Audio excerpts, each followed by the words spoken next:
We are here to celebrate the life of my sister Dee, the best big sister ever.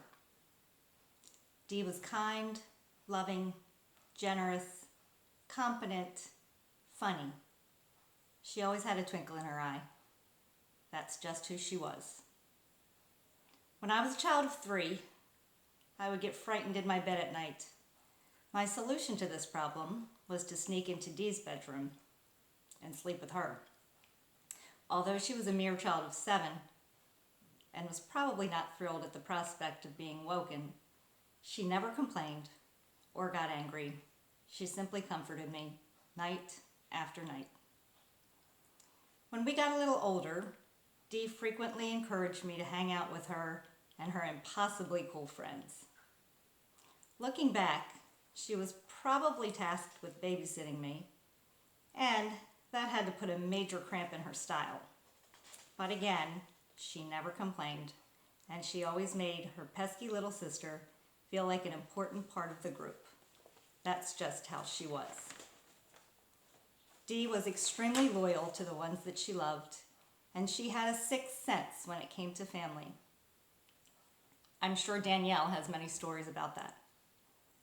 When I was a young adult living alone, there was a domestic dispute in the apartment below mine late on a weeknight. I was afraid. As the sirens blared and people screamed, my phone rang. It was Dee. She said she just woke up and felt the need to call me. There she was, once again, with her comforting presence. That's just who she was. As teenagers, young adults, and into adulthood, Dee was one of my favorite people to hang out with. She could make me laugh harder than anyone with her witty sense of humor. She was always the life of the party, and she had a heart as big and generous as her larger-than-life personality. She was not only the best big sister, but the best friend as well. That's just who she was. Dee loved fiercely and lived fearlessly, with a special flair that I named her Dee-ness. She was a beloved sister, a treasured daughter, and a devoted mother to Danielle. She loved her extended family and friends and cherished the times she spent with them.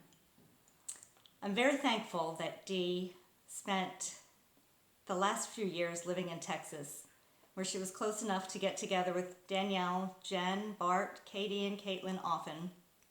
I know this brought her the greatest joy.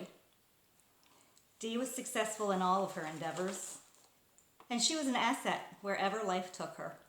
That's just who she was. Because Dee was who she was, we are all better people for having known her. We are blessed to have been touched by her beautiful, magical spirit.